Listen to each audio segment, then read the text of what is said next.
युग और मन्नत की कहानी एपिसोड 105। दोपहर का वक्त। युग का विला के अंदर युग का कार एंटर हुआ और युग कार में से बाहर निकला और दूसरे साइड से जाकर कार का दरवाज़ा खोला। वह जैसे मन्नत को उठाने वाला था कि मन्नत अपना पैर नीचे रख उतरने की कोशिश करने लगी। उसको ऐसा करता देख युग को गुस्सा आया और उसे फटकार लगाते हुए बोला, तुम क्यों उतर रही हो? मैं हूं ना। इतना बोल युग मन्नत को गोद में उठाकर विला के अंदर लेकर चला गया और सीधे अपने बेडरूम में लेकर गया। युग ज़्यादा बात नहीं कर रहा था, जिससे मन्नत को और भी टेंशन आने लगा। युग मन्नत को बेड पर नहीं बिठाया बल्कि सोफे पर बिठाया और खुद क्लोसेट में गया उसके लिए कपड़े लेकर आया। युग के हाथ में अपने लिए कपड़ा देख मन्नत बोली, युग ये तो मेरे कपड़े हैं। जो सुन युग बोला, हाँ ये तुम्हारे कपड़े हैं, मैं नहीं पहनने वाला, तुम पहनने वाली हो। मन्नत अपनी पलकें झपकाते हुए बोली, युग सुबह सुबह नहाई हूँ। फिर जो सुन युग कड़क आवाज़ में बोला, तुम हॉस्पिटल गई थी और यहाँ वहाँ घूमी भी हो। ये सुनते ही मन्नत अपना बुरा सा चेहरा बना ली। वहीं युग उसे गोद में उठाकर वॉशरूम में लेकर गया। मन्नत जल्दी से बोली, युग मुझे नींद आ रहा है, मुझे सोना है। क्योंकि मन्नत को समझ गया था कि युग खुद ही उसे बाथ देगा। युग कुछ बोला नहीं बल्कि उसे वॉशरूम में लेकर गया और उसे वॉशरूम स्लैब पर बिठा दिया। युग उसके गले से तुरंत दुपट्टा हटाया, जो देख मन्नत उसके हाथ को रोकते हुए बोली, युग तुम रहने दो, मैं कर लूँगी, तुम बाहर जाओ। युग कहाँ सुनने वाला था। उसका दुपट्टा साइड में रखा और तुरंत उसके पीछे का ड्रेस का जेब खोल दिया। मन्नत भी समझ गई कि वह लाख कोशिश करेगी तो भी युग उसे छोड़ेगा नहीं। वैसे ही हुआ। युग उसकी ड्रेस उसके शरीर से अलग कर दिया। अब वह ब्रा और पैंटी पर ही थी। मन्नत आज डार्क ब्लू कलर का ब्रा पहनी थी, जो उसके गोरे बदन की खूबसूरती को और बढ़ा रहा था। मन्नत को अब वही युग जैसे उसके ब्रा का हुक खोलने वाला था कि मन्नत उसके हाथ को पकड़ उसकी आंखों में देखते हुए बोली, युग मैं सुबह तो नहाई थी, अब मुझे नहीं नहाना। मन्नत का इतना कहना कि युग रुक गया और अपने शर्ट के स्लीव्स को फोल्ड किया और पास से उसने स्मॉल टॉवल हाथ में लिया और गुनगुना गर्म पानी में भिगोए और उसे अच्छी तरह से निचोड़ के उसके शरीर पूरे बदन को बाथ दिया। पहले तो उसके ऊपर शरीर का उसने साफ किया, उसके बाद वह धीरे धीरे नीचे उसके पैरों को भी क्लीन किया। युग उसकी बॉडी को क्लीन कर रहा था, वहीं मन्नत युग को देख रही थी, जो कि अपना सिर झुका के उसके पैरों को क्लीन करने में लगा था। ये बात तो मन्नत बड़े अच्छे से जानती थी कि युग उससे बेइंतहा मोहब्बत करता है और युग का इस तरह से उसके पैरों को झुककर साफ करना मन्नत को बिल्कुल भी अच्छा नहीं लग रहा था। वह युग के बालों को, कान को बड़े गौर से देख रही थी और उसके अपना शर्ट का स्लीव्स फोल्ड किया था, जिसमें वह और भी शर्ट उसके बॉडी से एकदम चिपका हुआ था। उसकी मस्कुलर बॉडी एकदम उभर के दिखाई दे रहा था। अब धीरे धीरे मन्नत की नीयत खराब होने लगा। वह युग को कुछ कहना चाहती थी, उसके सीने से लगना चाहती थी, उसे प्यार करना चाहती थी, पर उसका ये सब ख्याल एक साइड। उसे डर इस बात का था कि युग जरूर उसे डांट लगाएगा, क्योंकि उसने सुबह बहुत बड़ी गलती के ऊपर से झूठ बोला है। ये सब याद आते ही उसके रोंगटे कांपने लगे। युग 10 मिनट तक मन्नत को उसे इसी तरह बात देता रहा। उसके बाद सूखे टॉवेल से उसकी बॉडी को क्लीन किया और उसे कपड़े पहना दिए। उसके बाद उसे गोद में उठा कमरे में लेकर आया और बेड पर बिठा दिया और अपने दोनों हाथ कमर पर रख मन्नत को घूर कर देखने लगा। युग को इस तरह घूरता देख मन्नत जल्दी से कुछ सोचने लगी। उसे डर था कहीं युग उससे पूछताछ ना करे, उस पर गुस्सा ना निकाले, इसलिए उसने जल्दी से नखरे दिखाते हुए बोली, युग मुझे बहुत भूख लगा है, मैंने सुबह से कुछ खाई नहीं हूँ, जब तुम थे तभी थोड़ा सा ब्रेकफास्ट की थी, उसके बाद भी तो कुछ खाई नहीं हूँ और पैर में चोट लगने की वजह से मुझे दर्द हो रहा है। मन्नत की बातें सुन युग कुछ बोला नहीं, बल्कि वह कमरे से बाहर निकला और सर्वेंट को दोपहर का लंच बनाने के लिए कह दिया। युग जैसे कमरे से बाहर गया तब जाकर मन्नत को राहत मिला और वह लंबी सांस ली और बेड पर फैलकर लेट गई। युग का इस तरह शांत रहना मन्नत को और टेंशन आ रहा था। वह डर रही थी। बेड पर लेटे लेटे उसे न जाने कब नींद आ गया। तकरीबन आधे घंटे के बाद सर्वेंट ने दोपहर का लंच रेडी कर दिया। युग ने सर्वेंट को लंच कमरे में ही लाने के लिए कहा। सर्वेंट उन दोनों का लंच उसके कमरे में रख कमरे से बाहर निकली। उसके जाने के बाद युग ने कमरे का दरवाज़ा बंद किया और बेड के पास आकर खड़ा हुआ। युग ने मन्नत को आवाज़ दिया पर वह अभी भी सोई थी, इसलिए गहरी नींद में थी। वह उठ नहीं रही, जिसके चलते युग बेड पर बैठा और उसे उठाने लगा। तब जाकर मन्नत उठी, पर वह नींद में थी। युग उसे अपनी गोद में उठा लिया और सोफे पे लाकर बिठाया। अब मन्नत पूरी तरह आंखें खोल ली और युग को देख रही थी। तब तक युग प्लेट में खाना निकालने लगा, जो देख मन्नत को जोरों का भूख लग गया। उसके लिए जब प्लेट में खाना निकाल रहा था तब मन्नत मन में सोचने लगी, मुझे जल्दी जल्दी खाना खा लेना चाहिए। शायद खाने के बाद ही युग मुझ पर गुस्सा निकाल ले, इसलिए पेट भर के खाना पड़ेगा। पता नहीं रात को मिलेगा भी या नहीं। युग प्लेट भर के मन्नत के आगे खाना रख दिया। मन्नत जल्दी से खाने पर टूट पड़ी। वह जल्दी जल्दी खा रही थी। वहीं युग 2 मिनट ऐसे ही उसे देखता रहा। फिर दूसरे प्लेट में उसने अपने लिए खाना लिया और खाने लगा। तकरीबन 40 मिनट में दोनों का खाना खाते रहे। अब मन्नत को समझ में नहीं आ रहा कि वह युग से क्या बोले या उससे क्या बोलेगा। मन्नत ने अपने हाथ साफ किया और टिश्यू पेपर से अपने होठों को साफ कर लिया। अब वह इधर उधर देख रही थी। युग ने तुरंत लैंडलाइन से नीचे सर्वेंट को कॉल किया और वह तुरंत ऊपर आकर खाने की ट्रॉली लेकर कमरे से बाहर चली गई। उसके जाने के बाद अब फिर से कमरे में दोनों थे। मन्नत अपने मन में सोच ही रही थी, क्यों ना वह युग से कहे कि उसे नींद आ रहा है, उसे सोना है। पर युग जिस तरह से रिलैक्स बैठा था, उसे देख ऐसा लग रहा था जैसे कि वह उसे बहुत कुछ बात करने वाला है।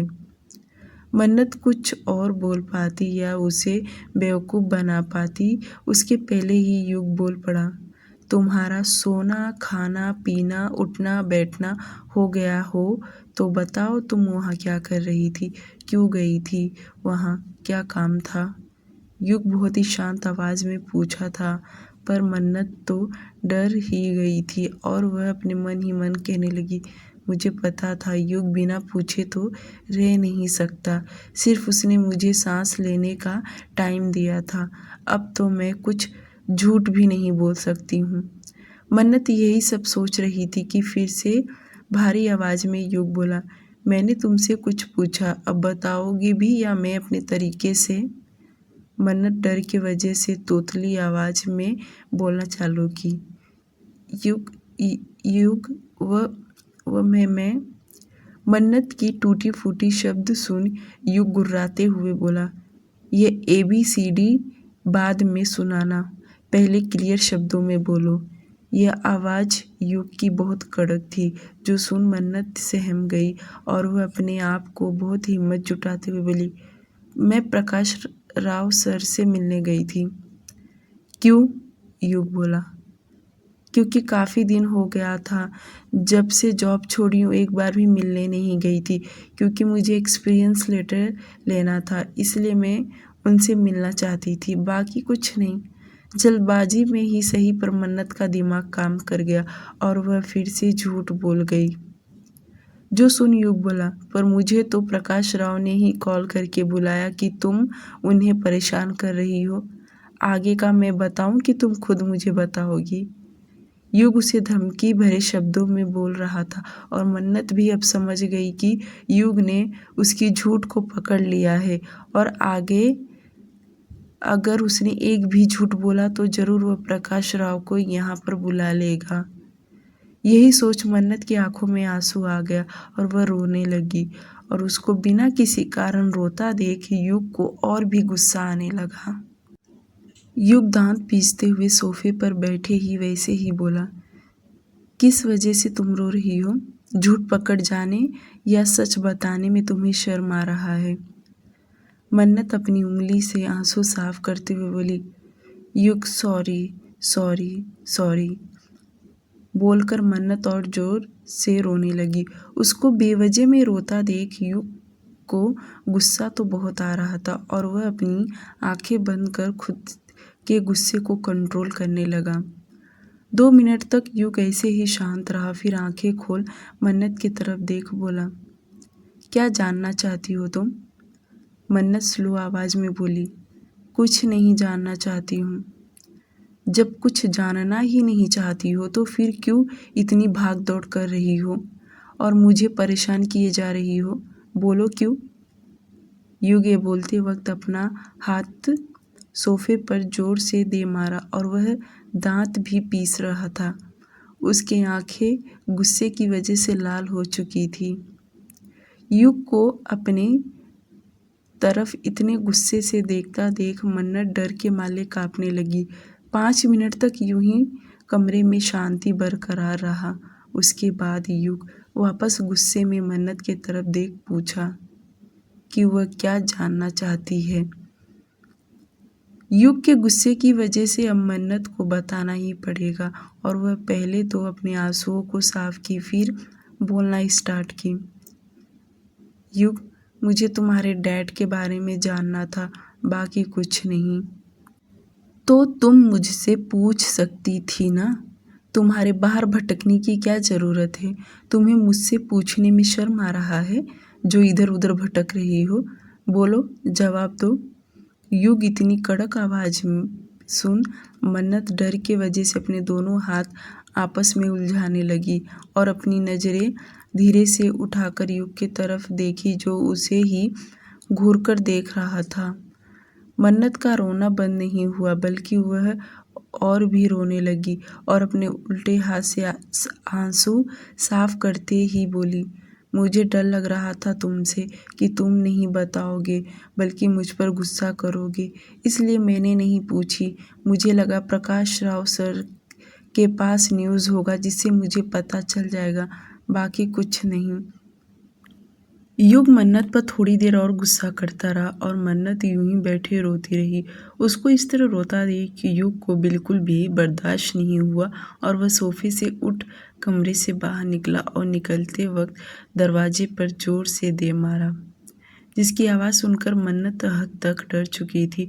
उसके जाने के बाद मन्नत और भी फफक फफक कर रोने लगी। बहुत देर तक रोती रही और वह खुद से बोली, युग तो सही कह रहा है, मुझे एक बार उससे पूछ लेना चाहिए था। मन्नत यह सब सोच ही रही थी और घंटे रोते रही। बहुत ज़्यादा रोने की वजह से उसे गहरी नींद लग गया और वह वहीं बैठे बैठे सोफे पर सो गई। देखते देखते शाम हो गया। शाम से अंधेरा होने लगा। तब युग विला आया क्योंकि वह गुस्से में विला से ऑफिस चला गया था और अभी आया। मन्नत सोफे पर सिकुड़ के सोई हुई थी और जब युग कमरे में आया तो उसकी नज़र सामने सोई हुई मन्नत पर ही गया और वह उसे देख समझ गया कि वह तब से वैसे ही बैठी है। उसके पास जाकर खड़ा हुआ। रोने की वजह से उसकी आंखें हल्की सूजी हुई थी और युग उसे देखकर समझ भी गया कि उसके जाने के बाद मन्नत काफ़ी ज़्यादा रोई हुई है, जो कि अब युग को भी बुरा लग रहा था। युग अपने हाथ से उसके चेहरे पर जो बाल चिपके हुए थे वह साइड करने लगा। काफ़ी देर से रोने की वजह से मन्नत अब युग के हाथ टच होने से उठ गई और धीरे धीरे आंखें खोलकर उठकर बैठी। बहुत देर से उतनी सी जगह में सोने की वजह से उसके पैरों में झुनझुनाहट सा आ गया था और वह अपना पैर सीधा करने को हुई कि उसके मुंह से हल्का आह निकल गया। मन्नत को तकलीफ हो रहा था, इसलिए युग झट से उसके पैरों को पकड़ सहलाने लगा, जिससे मन्नत को बेहतर महसूस हुआ। मन्नत युग को देखने लगी कि कुछ देर पहले वह कितना उस पर गुस्सा कर गया और अब आते ही उस पर प्यार लुटा रहा है। पर मन्नत ने तुरंत अपनी नज़रें नीचे कर ली। युग उसके बालों को साइड किया और उसके गाल पर थंब फेरते हुए बोला, मुझे तो यह नहीं समझ में आ रहा तुम रो क्यों रही हो। अब मन्नत बिल्कुल भी रो नहीं रही थी। युग उसे अपनी गोद में उठाया और सीधे बालकनी में लेकर गया। अब हल्का हल्का अंधेरा होने लगा था और मौसम भी बहुत सुनहरा था। ठंडी ठंडी हवाएं चल रही थी जो कि दोनों के चेहरे को छू कर जा रही थी। बालकनी में दोनों खामोशी से बैठे थे। युग कुछ गहरी सोच में था और कुछ सोचते हुए बोला, तुम मेरे पास्ट के बारे में जानना चाहती हो ना, तो सुनो। मैं उस इंसान को अपना डैड नहीं मानता क्योंकि वह एक टेररिस्ट है।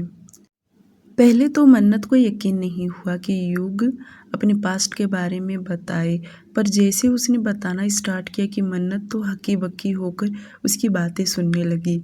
वहीं युग गहरी सोच में डूबा हुआ आगे बोला, जब मैं 7-8 साल का था तब वह इंसान घर बहुत कम आया करता था और मेरी मॉम हमेशा उसके इंतज़ार किया करती थी।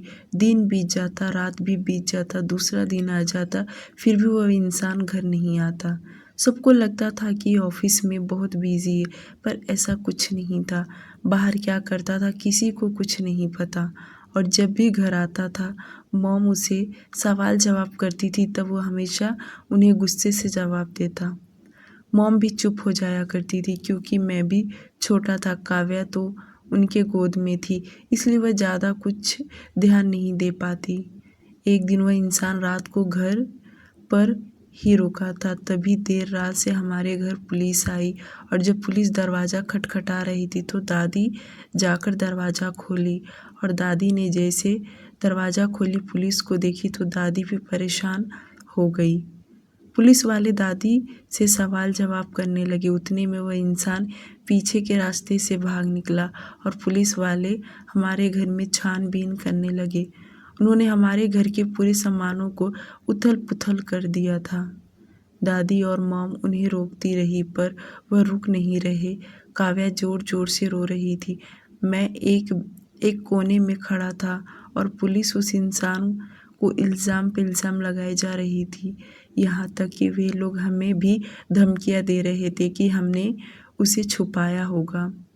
इतनी रात को पड़ोसी सभी लोग जमा हो गए।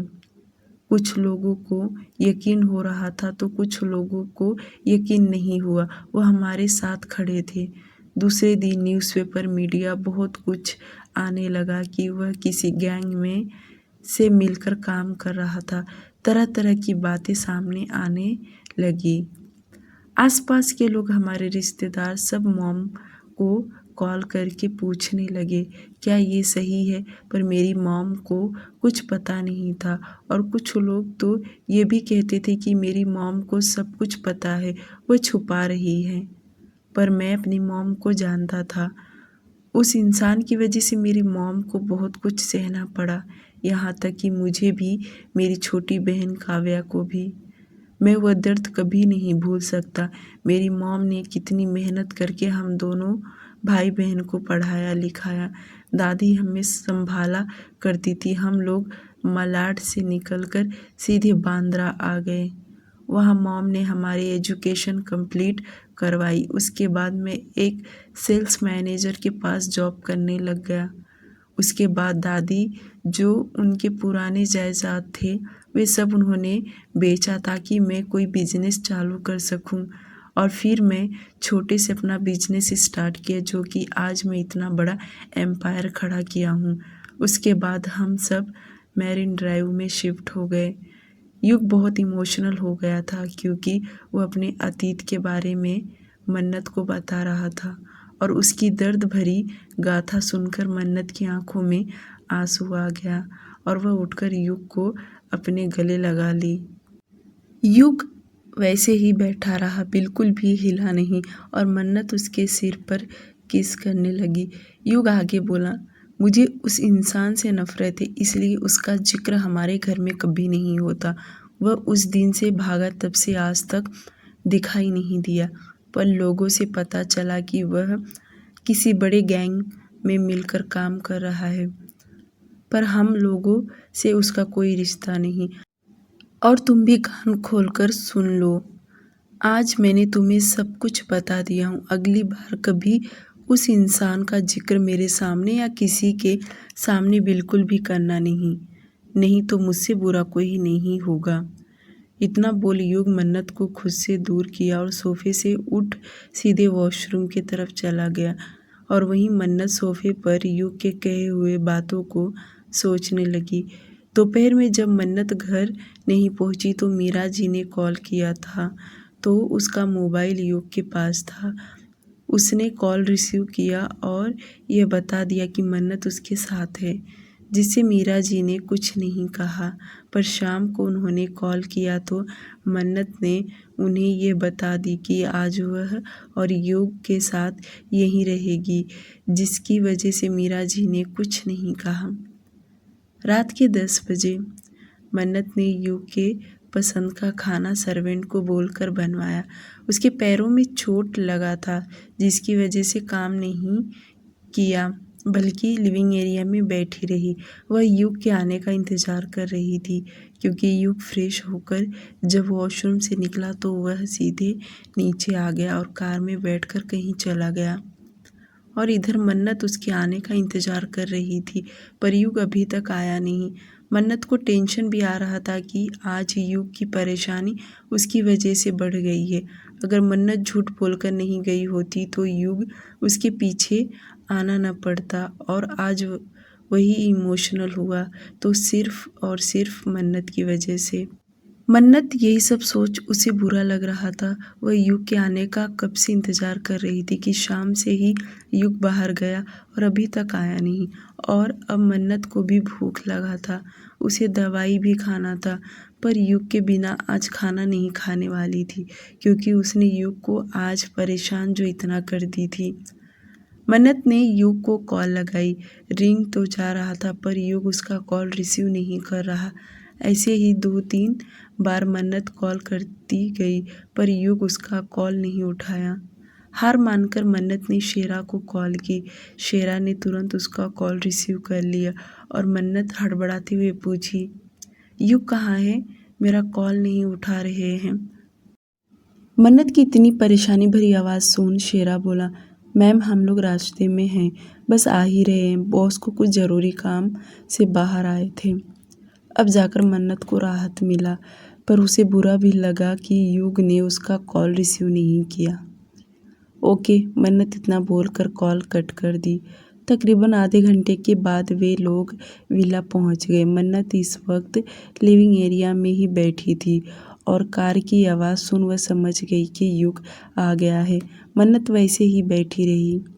युग विला के अंदर एंटर हुआ और सीधे ऊपर जा रहा था, और मन्नत वहीं सोफे पे बैठ युग को देख रही थी। युग ने मन्नत को नहीं देखा। उसे लगा कि मन्नत कमरे में होगी, पर वह सीढ़ियों तक गया कि उसे आभास हुआ, और वह तुरंत पीछे पलट के मन्नत की तरफ देखा, जो कि उसे ही देख रही थी। युग तुरंत उसके तरफ बढ़ा और उसके सामने आकर खड़ा होते बोला, तुम यहाँ क्या कर रही हो और नीचे कैसे आ गई? अपने पैरों से चलकर आई हूँ, मन्नत वैसे ही बैठे बोली। उसकी बातों से नाराज़गी साफ झलक रहा था। युग शांत आवाज़ में बोला, तुम्हें नीचे नहीं आना चाहिए था। इतना बोल युग झुका और मन्नत को अपने गोद में उठा लिया। वहीं मन्नत अपना एक हाथ उसके चेस्ट पर रख बोली, युग मैं अभी तक खाना नहीं खाई हूँ, ये कौन सा टाइम है घर आने का? इससे अच्छा तो मैं घर पर रहती थी, अभी तक तो खाना तो खा लेती थी। तुम्हारा इंतज़ार करते करते देखा रात के 10:30 बज गए। मन्नत एक ही सांस में इतना बोल गई। वहीं युग अब उसे घूरकर देखने लगा और ऊपर ले जाने के बजाय डाइनिंग टेबल पर ले गया। युग ने मन्नत से पूछा, क्या खाओगी तुम बताओ, मैं सर्वेंट को कह देता हूँ, वह बना देगी। युग का इतना कहना कि मन्नत मुंह बनाते हुए बोली, खाना बन गया है, सिर्फ मैं तुम्हारा इंतजार कर रही थी।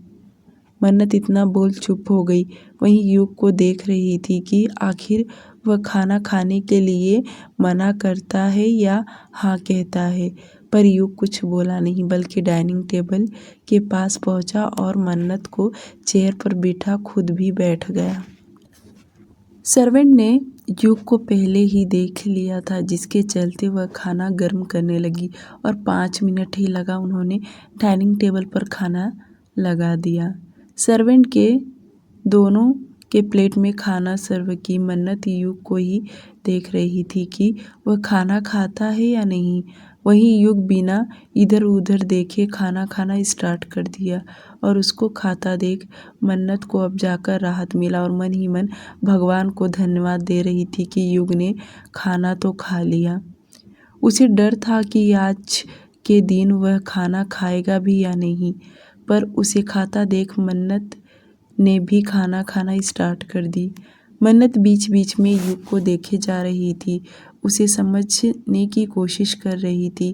क्या युग को बिल्कुल भी अपने डैड के लिए फीलिंग नहीं है? मन्नत मन ही मन खुद से बोली, होगा भी क्यों, क्योंकि उन्होंने इसे दर्द जो इतना दिया है इसलिए पत्थर बना फिरता रहता है। पर बाहर के लोगों को क्या पता कि उसने क्या कुछ नहीं झेला है। पहले तो मैं भी इसे जानवर ही समझती थी, पर अब जाकर मुझे युग का दर्द समझा है। वह ऐसे ही नहीं पत्थर बना। आधे घंटे में दोनों ने खाना खा लिया। युग मन्नत को गोद में उठाकर बेडरूम में लेकर आया। मन्नत चल फिर सकती थी, पर वह चलना नहीं चाहती थी, क्योंकि उसे इसी बहाने युग के करीब रहना था। बेडरूम में आते ही युग पहले मन्नत को मेडिसिन्स दिया और उसे सोने के लिए कहा और खुद कपड़े चेंज करने वॉशरूम में चला गया। जब वॉशरूम से बाहर निकला तो वह बेड पर जाने के बजाय सोफे पर जाकर बैठा और अपना मोबाइल में चेक करने लगा, जिसमें उसके 20 मिनट चले गए। वहीं बेड पर सोए हुए मन्नत उसे देख रही थी, पर उसे कुछ बोली नहीं, क्योंकि अब उसे और परेशान नहीं करना चाहती थी। वह उसका इंतज़ार कर रही थी, क्योंकि उसे उसकी बाहों में सोना था, पर वह बोल नहीं पा रही थी। युग भी जान गया था कि मन्नत सोई नहीं है, तो सोफे से उठा और अपना मोबाइल टेबल पर रख बेड की ओर बढ़ा। बेड के पास आते ही जो ब्लैंकेट उठाया और लेट गया। मन्नत को देखते बोला, क्या हुआ, तुम्हें नींद नहीं आ रहा? युग का इस तरह से पूछना मन्नत तुरंत बोली, युग सॉरी, माफ़ कर दो, अब दोबारा गलती नहीं करूँगी। इतनी रात को मन्नत के मुंह से सॉरी सुन युग उसके पास लेट गया और उसके कमर में हाथ डाल अपनी तरफ कर लिया। मन्नत को यकीन नहीं हो रहा कि युग इतनी नाराज़गी में भी उसके साथ अच्छे से ट्रीट कर रहा है। युग धीरे से उसके कान में बोला, अब ज़्यादा मत सोचो, सो जाओ। मन्नत अपने हाथ से युग के गालों को छूते हुए बोली, पहले ये बताओ, क्या तुमने मुझे माफ़ किया? युग, मैं तुमसे नहीं पूछी, मुझे तुमसे पूछ लेना चाहिए था, पर मैं डर गई थी। मुझे लगा कि तुम कभी मुझे अपने पास्ट के बारे में नहीं बताओगे, इसलिए मैं प्रकाश राव से पूछना बेहतर समझी। मैं तुम्हारा दिल दुखाई, उसके लिए सॉरी। मन्नत का इतना कहना कि युग उसके हाथ को पकड़ अपने गाल पर से हटाया और उसके उंगलियों पर किस करते हुए बोला, तुम्हें माफ़ी मांगने की ज़रूरत बिल्कुल भी नहीं है। मुझे उस इंसान के लिए बिल्कुल भी तकलीफ़ नहीं होता, और अगर मुझे तकलीफ़ होता भी है तो सिर्फ़ और सिर्फ अपनों से, जो इस वक्त मेरे साथ है, जो मेरे अपने हैं, जिनके बीच में मैं रहता हूँ। सिर्फ़ और सिर्फ इन्हीं लोगों से मुझे फ़र्क पड़ता है, बाकी किसी से नहीं। इतना बोल दोनों खामोश हो गए। युग कुछ सोचते हुए फिर से बोला, मन्नत, मैं तुम्हारे झूठ बोलने से सबसे ज़्यादा नाराज़ हूँ। मुझे वे लोग बिल्कुल पसंद नहीं जो अपनों से झूठ बोले, और ख़ास करके तुम। मैं तुम्हें आखिरी बार चेतावनी दे रहा हूँ, अगली बार मैं तुम्हें माफ़ नहीं करूँगा। युग बहुत ही सीरियस होकर बोल रहा था, जो कि मन्नत जल्दी से एकदम उसके करीब होकर उसके माथे पर हल्का किस करते हुए बोली, सॉरी युग, ऐसा अब कभी नहीं होगा। मेरी आखिरी गलती समझकर मुझे माफ़ कर दो। यूं ही बातें करते करते रात के 12 बज गया। दोनों बातें करने में बिजी थे। जब युग ने टाइम की तरफ देखा तब वह मन्नत को सोने के लिए कहा। वह नहीं चाहता था कि मन्नत इतनी देर तक जागती रहे। आज तो मन्नत को नींद ही नहीं आ रहा, जैसे कि उसे पूरी रात जागने का इरादा हो और साथ में युग को भी जगाने का। युग को अब नींद आने लगा। वह पेट के बल लेटा हुआ था तो मन्नत उसके बगल में सीधे होकर लेटी हुई थी, क्योंकि उसके पैरों में चोट जो लगा था। मन्नत सो नहीं रही थी, बल्कि जब से युग के पास्ट के बारे में वह जानी तब से वही सोच रही थी। उसके दिमाग से वह बात निकल ही नहीं रहा था कि युग के बचपन में इतना कुछ झेला हुआ है। मन्नत धीरे धीरे एक उंगली से युग के कान को पकड़ उसे सहला रही थी। उसके ऐसे करने से युग को नींद नहीं आ रहा और वह आंख बंद किए हुए ही बोला, ज़्यादा मत सोचो, चुपचाप सो जाओ, बहुत टाइम हो गया है। मन्नत युग के चेहरे को स्कैन कर रही थी, कभी उसके बालों को तो कभी उसके होठों को तो कभी उसके नाक को। सब कुछ देख रही थी और उसे बहुत प्यार भी आ रहा था, पर आज न जाने क्यों वह अंदर ही अंदर डर भी रही थी, क्योंकि युग के बर्ताव में काफ़ी ज़्यादा चेंज था। उसका मूड जो खराब हुआ था, फिर भी वह मन्नत के साथ अच्छे से ट्रीट कर रहा था। मन्नत चाहती थी कि युग इतना जल्दी नहीं सोए, उसके साथ बातें करे, क्योंकि मन्नत को तो नींद ही नहीं आ रहा, पर वह युग को बोल नहीं पा रही थी और उसके इस तरह से छूने से युग सो नहीं पा रहा था, क्योंकि मन्नत अपनी उंगलियों से उसके चेहरे को छू रही थी। 5 मिनट तक मन्नत यूं ही कुछ ना कुछ बोलती रही, जिसके बदले में युग आंख बंद किए ही जवाब दे रहा था। पर धीरे धीरे युग सोने लगा और मन्नत उसे जब युग युग आवाज़ देती रही, पर वह कुछ भी नहीं बोल रहा था। मन्नत को लगा युग सो गया है और वह उसके शोल्डर को पकड़ के हिलाई तो भी युग नहीं उठा। मन्नत थोड़ी सी ऊपर हुई और युग के कान में फुसफुसाते हुए बोली, युग सो गए, उठो ना युग।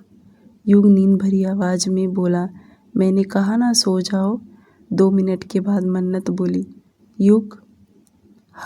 युग ने ही बोला। मन्नत बोली, युग सुनो ना। बोलो, युग बोला, मुझे प्रेग्नेंट होना है। मन्नत का इतना कहना कि युग ने झट से अपनी आंखें खोल उसे देखने लगा। उसे देख ऐसा लग रहा था जैसे वह सोया ना हो, सोने का नाटक कर रहा था। ये सुन उसकी आंखें बड़ी बड़ी हो गई और वह मन्नत को देखने लगा। इस तरह देखता देख मन्नत मुस्कुरा दी। युग अपना सिर ऊपर उठाया और सीरियस आवाज में बोला, क्या कहा तुमने? मन्नत वैसे ही मुस्कुराते हुए बोली, जो सुना तुमने। अब कैसे उठ गए? इसके पहले तो उठ नहीं रहे थे।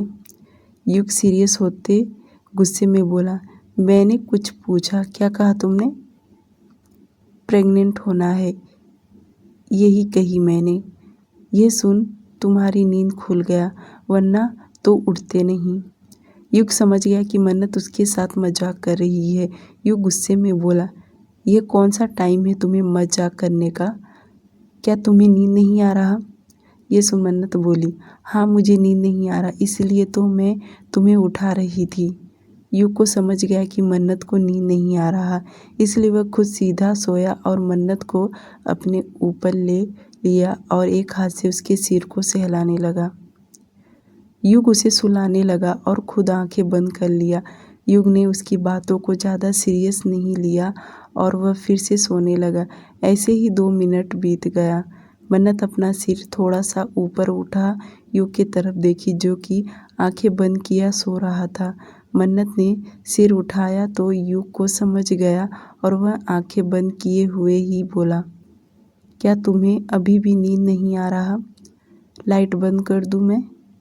क्योंकि एक साइड का उनका लाइट चालू था जिस तरफ मन्नत सोई थी। मन्नत युग के चेस्ट पर किस करते हुए बोली, युग, मैं सच में प्रेग्नेंट होना चाहती हूँ। मन्नत इस बार मजाक में नहीं बोल रही थी, बल्कि वह सीरियस थी और युग न चाहते हुए भी धीरे से आंखें खोल उसे देख रहा था। युग को अपनी तरफ देखता देख मन्नत अपना चेहरा ऊपर की और अपनी नाक उसके नाक से टच करते हुए बड़े प्यार से बोली, युग, सच कह रही हूँ, मैं अब प्रेग्नेंट होना चाहती हूँ। मैं तुम्हारे बच्चे की माँ बनना चाहती हूँ, तभी मेरे पैर घर में टिकेंगे। मैं अपने आगे की लाइफ अपने बच्चे के साथ बिजी रखना चाहती हूँ। मन्नत जिस तरह से बोल रही थी, एक पल के लिए युग भी पिघल गया, पर उसे तुरंत समझ गया कि जरूर मन्नत उसके साथ मजाक कर रही है, क्योंकि थोड़ी देर पहले वह हंस रही थी। युग उसकी बातों को ज़्यादा सीरियस न लेते हुए बोला, चोट तुम्हारे घुटने में लगा है, कहीं दिमाग में असर तो नहीं हो रहा ना? चुपचाप सो जाओ और मुझे भी सोने दो। युग उसकी बातों को ज़्यादा महत्व नहीं दे रहा। ये देख मन्नत तुरंत अपने दोनों हाथ से उसके शर्ट का कॉलर पकड़ बोली, युग, मैं मजाक नहीं कर रही हूँ, मैं सीरियस हूँ, मुझे बेबी चाहिए। युग मन्नत के हाथ को पकड़ अपना कॉलर छुड़ाया और उसके चेहरे पर आ रहे बालों को कान के पीछे करते हुए प्यार से बोला, अभी तुम सो जाओ, बेबी के लिए हम किसी और दिन बात करेंगे। ये सुन मन्नत बोली, युग, तुम मेरी बातों को हल्के में ले रहे हो। मैं सच कह रही हूँ, मुझे बेबी चाहिए और बहुत जल्द चाहिए। हुआ क्या है तुम्हें? ठीक तो हो तुम? बच्चे का सवाल है, कोई चीज़ नहीं जो तुम्हें खरीद के लाकर दे दूँ। युग इतना बोल चुप हुआ। मन्नत उसे वैसे ही देख रही थी पर कुछ बोली नहीं। वहीं युग उसे समझाते हुए आगे बोला, अभी तुम्हारे पैरों में चोट लगा और तुमने दवाई भी खाई हो, तो अब तुम आराम करो। मन्नत युग के एक भी बात नहीं सुन रही थी, वह सिर्फ अपनी ही सुनाई जा रही थी और युग उसे प्यार से कन्वीनियंस कर रहा था। करीब 15 मिनट तक वे दोनों इसी टॉपिक पर बातें चलता रहा। हार मानकर युग मन्नत से पूछा, क्या तुम्हारा दिल कर रहा है इस वक्त रोमांस करने का? युग का इतना कहना कि मन्नत शर्माते हुए अपनी नज़रें नीचे झुका ली और उसको शर्माता देख युग उसे छेड़ते हुए बोला, बोलो, यही बात है ना, तुम इंटीमेट होना चाहती हो? मन्नत तुरंत अपनी नज़र ऊपर की और गुस्से में बोली, हाँ तो होना चाहती हूँ। युग लंबी सांस छोड़ते हुए प्यार से बोला, तुम्हारे पैरों में चोट लगा है, मैं तुम्हारे बॉडी पर लोड नहीं दे सकता, और दूसरी बात, तुम दवा खाई हो, तुम्हारे हेल्थ के लिए ठीक नहीं रहेगा, इसलिए इस वीक जाने दो। मन्नत रोने जैसी शक्ल बनाते हुए बोली, नेक्स्ट वीक मेरे पीरियड्स चालू हो जाएंगे।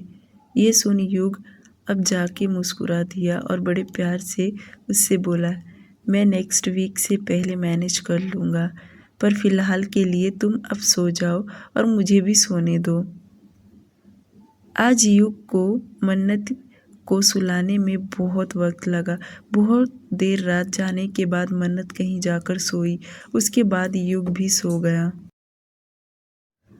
दूसरी तरफ मयंक का घर। रात 2 बजे मयंक अपने घर के छत पर शराब की बोतल लेकर पी रहा था। वैसे तो उसके सामने कई सारी बोतल रखा था, वह बिना रुके पैक पे पैक पिए जा रहा था। उसे देख ऐसा लग रहा था जैसे कि शराब की नशा चढ़ नहीं रहा हो। तकलीफ़ें तो उसे इतनी थी कि वह किसी को बता नहीं सकता, पर युग के आने से उसकी तकलीफ़ें थोड़ी सुधार आने लगा। एक पल तो उसे ऐसा लगा था कि वह अपने आप को ही ख़त्म कर दे। वह जब जब अपने आप को ख़त्म करने का सोचता था, तब तब युग हमेशा उसके सामने आकर खड़ा हो जाता था, और आज भी वही उसकी मदद करने से पीछे नहीं जाता। पर बात अगर पीहू की आए तो वह हमेशा हार जाता था। पीहू का उसे नामो निशान नहीं मिल रहा। मयंक अपने और पीहू के बिताए हुए पलों को याद करने लगा।